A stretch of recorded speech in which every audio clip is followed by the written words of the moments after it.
This hour of the Howie Carr Show is brought to you by Simply Safe. Simply Safe Home Security System offers 24/7 professional security monitoring for just $14.99 a month. Go to simplysafehowie.com right now to get free shipping on your order and a free keychain remote worth $25. Simplysafehowie.com. Joining us on the line now is Coulter, as she does sometimes Monday. Today, this week, she had to postpone it until Tuesday, but she's with us now.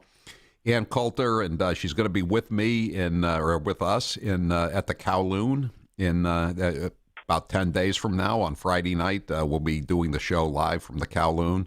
And I think most of the tickets are gone. Maybe there are a few left. If you wanted to go there, you also get a copy of her new book about Donald Trump. In Trump We Trust, and we will also be at the Hukilau in Chicopee, which is Greater Springfield, the next day, and their tickets still available for that. Go to HowieCarrShow.com and click on events. And thanks for being with us here on the Howie Carr Show. Absolutely, good to talk to you. Good to talk to you. We've got some breaking news, Anna. You may have heard this that Donald Trump today, he was in Colorado Springs. Campaigning, making a speech, and he decided to come out for congressional term limits. And of course, this was quite a chance to make fun of Donald Trump, supposedly by one of the brilliant anchors on CNN. We want to play a woman named Brooke Baldwin. Are you familiar with her? She's in my book, in the Geniuses Appendix. The Geniuses Appendix. Well, you. Where I quote them. Well, you have. It's relevant now. I mean, you ought to remember it. These polls, I admit, are discouraging. But oh my gosh, look at how the press is behaving. Would you put it past them to rig the polls? I don't trust them at all. Do not forget to vote.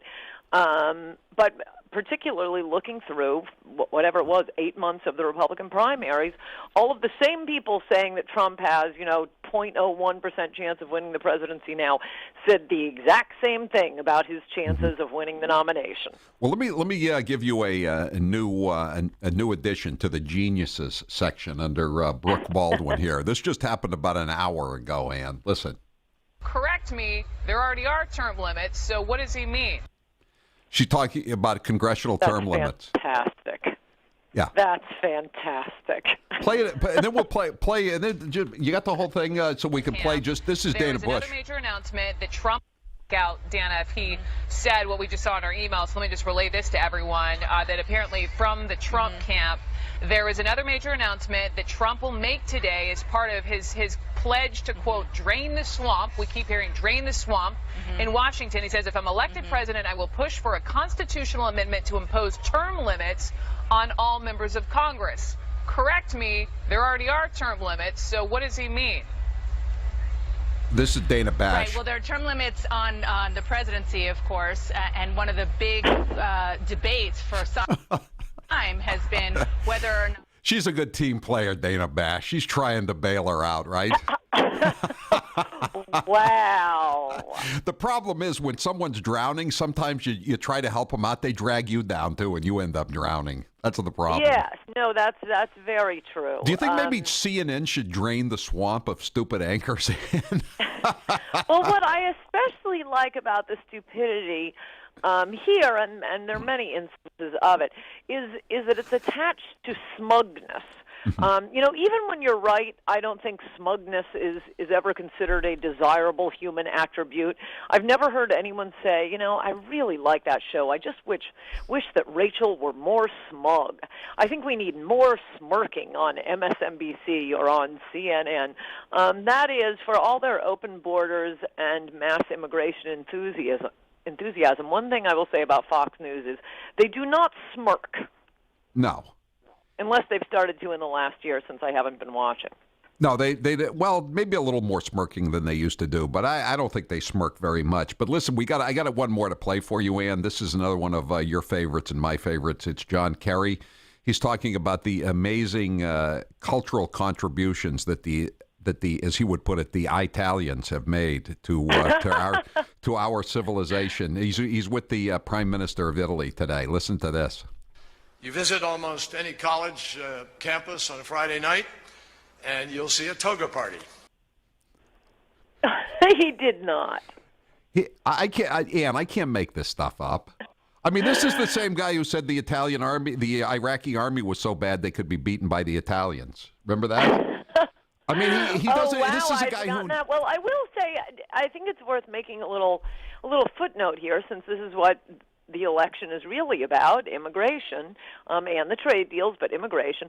It is true that Italian immigrants were among our absolute best immigrants, but why was that? 30% of Italian immigrants went home when they couldn't make it. We didn't have a welfare state here then. So back during the turn of the last century, when we got a lot of immigrants who were not from the British Isles, Germany and Italy principally, there was no welfare state. If you couldn't make it here in America, sure, anybody can come, wish you luck, but if you don't make it, you're not going to be supported by the American taxpayer, as happens today. Now no one goes home. They go on welfare. Post-1970 immigrants are massively more likely to be on welfare than the native-born. This government assistance is meant for our own poor people. The reason immigration, we could basically take a laissez-faire approach to immigration back before the 1965 Immigration Act was that we got the creme de la creme. We got the best from whatever country you were coming from, because you would go home if you could make it. And contrary to, it wasn't completely laissez-faire, town to town in colonial times, if you came to town and did not seem to have the means to support yourself, the town elders, this is all in Adios America, the town elders would come to you and hand you a letter giving you a certain amount of time to get out of town. That was the system that was the system in Massachusetts when I was a kid. Until 1967, the cities and towns were responsible for welfare payments. Yes. So if you didn't, if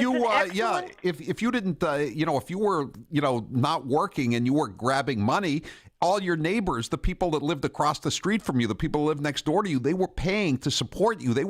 You were getting bad vibes, Right, and towns were very good about taking care of widows and children, orphans, that sort of thing, but they take care of their own. So they would ask you to leave if you moved to town and had no visible means of support, and they'd send people, town elders, to go and check on you and see what you plan to be doing. So it wasn't quite as laissez-faire even back before there was a massive welfare state.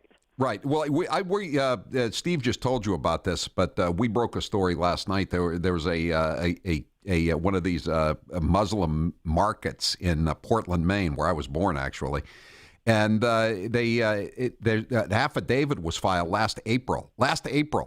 That basically the federal agents, the FBI, accused them of engaging in massive welfare fraud and stealing $2.5 million in food stamps, and also running all kinds of other scams with WIC money, filing phony tax returns for illegals so that they could get earned income tax credits, et cetera, et cetera. And the first of all, there are two scandals here, Ann. Number one, why haven't there been any arrests? This has been going on. They filed this 52-page affidavit, this basically an indictment of these people, and there have been no arrests, no indictments, no grand jury, no nothing. And then the other scandal is, despite the fact this has been public record since April, the main media, the mass media in Maine, the newspapers and the TV stations, refuse to run anything about this. Yeah. Yes. Well, I have 2 pages in Adios America. I was trying to figure out how to communicate this because just an enormous amount of Medicare, Medicaid, food stamp fraud. You just start noticing, if you're interested in these cases, that, wow, this is a name that wouldn't have appeared in an American phone book in the 1970s. And I ended up settling on going through LexisNexis for 1 month, November 2014, and looking up, the words Medicare, Medicaid. I think I put in food stamp within the same sentence as fraud.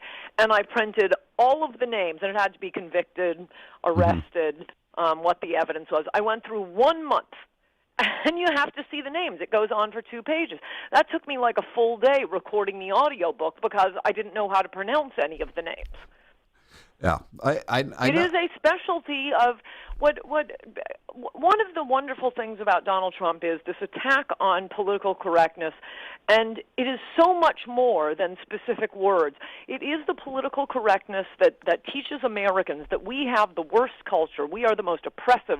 We oppress all of these poor third world hordes pouring into our country, that we're corrupt and dishonest, when the truth is pretty much exactly the opposite, except for a couple of Scandinavian countries. They do all these rankings of countries by honesty, by levels of government corruption, and there are a few Scandinavian countries that are in general slightly more honest than we are. But by and large, Anglo-Saxon Americans, Black Americans, the traditional Americans pre the third world hordes coming in, the most honest, the most respectful of women, children, the vulnerable, the elderly, the unborn. So when we're bringing in immigrants from vastly different cultures, we're just inevitably bringing in a lot more corruption and a lot more criminality. You got to read this affidavit. It just makes every point that you just did and that you do in your books. And this guy, the FBI sends in this undercover agent to the halal market and says, I just arrived in the country, and they tell him, well, that's okay. We'll get you some earned income tax credits. He says, I've never worked in this country. I've only been here 8 months. Don't worry about it. We'll get it for you. And here's what you want to tell them. You want to tell them you don't know any English, so that way you can go. They'll put you in classes, and you won't have to work. And then we're going to get you on this. And then they say, okay, that's all right. Now we're going to get you. Now we're going to get you on disability. Right. Yeah, right. Not only are they on welfare with the EBT card, with the SNAP and the TANF and the WIC. Then they're going to get them on. They're going to get them in these programs where they don't have to work, and then once they get acclimated, they're going to get them a disability. So so you're right. They're not coming to the United States to work. They're coming to the United States to steal. Yes, why would you want to import people like this? Yeah, Americans have no immunity to these sorts of crimes because, by and large, your traditional American criminal is dumb, right. Commits obvious crimes, leaves evidence all over. We understand the motive. It's usually some crap-ass motive about, some petty amount of money or spouses killing one another. But many other cultures, every single level of society is criminal.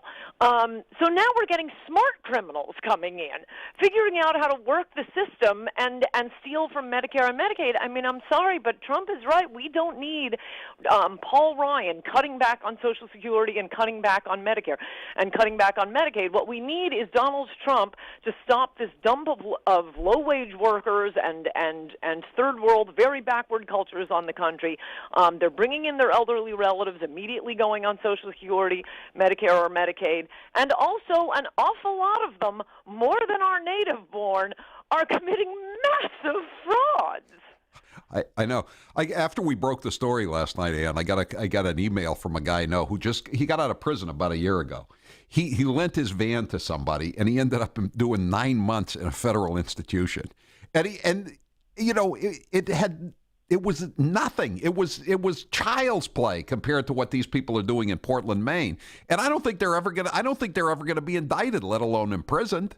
I mean, how can the U.S. Attorney and the Justice Department I'm not going to even ask about the FBI because we know what the FBI is now. But I mean, wouldn't you think that some U.S. federal prosecutor would want a feather in their cap about going after these people that they've allegedly stolen all this money? And the biggest paper in Maine today, 2.7 million is the number in the affidavit for stolen. You know what they said it was? Yeah. Tens of a man suspected of taking tens of thousands as opposed to 2.7 million. Right. Oh, right. What's up with that? This will come as a surprise to you, but the federal government is not very good at rooting out when it's being ripped off and robbed from. Apparently they are. I mean, the affidavit shows that they know exactly what's going on. It's prosecuting them, the people that are doing this, the foreign fraudsters. That's the problem here, Ann, isn't it? Yes, it is. A few years ago, I wrote about a case that I read in the New York Times. These again, huge. I think it was Medicare frauds. It was one of these like outpatient services being run, of course, by immigrants in Florida. And for 5 years, there was one county in Florida that put in more requests for this specific form of reimbursement than the rest of the country combined. That went on for 5 years before anyone in the federal government noticed. How long do you think it would take a private insurance company to notice something like that? Well, how about maybe. Elizabeth Warren's Consumer Finance Protection Bureau is getting all these accolades for running down Wells Fargo, when in reality the Los Angeles Times wrote a story on the front page in 2013 that all these scams were going on at Wells Fargo, and it took till this year for Elizabeth Warren's great unconstitutional new agency, the CFPB, to put the boots to Wells Fargo. But they don't. Yes, and just to make the larger point before we have to go, that's an important point that even your liberal listeners should pay attention to here. The point is that these large unaccountable bureaucracies that are not driven by profit, that won't go under, whose children won't starve and not have college tuition, large unaccountable comfy bureaucracies don't have an incentive, will not run things correctly. There will always be theft, corruption, lots of feather bedding, and this is why the basic conservative position is we want the federal government to do as little as possible. When you send it back to the states, as we were talking about, or the towns, as we were talking about at the beginning of the program, with the town elders going around and saying, hey, you don't look like you can support yourself, please move on. You have to have the federal government doing the military, and I think they ought to be watched like a hawk. There's all kinds of corruption and wasted money in the military. But why on earth would you be turning over more functions that you don't need the federal government to be doing? The Department of Education, I agree. Obamacare. This is the larger point for the conservative. This is something for Brooke Baldwin to take up, and this brilliant CNN anchor. And I gotta run, but I appreciate you being with us. Thank you. We'll talk to you next week. See you a week from Friday. You will indeed at the Kowloon. I'm Howie Carr.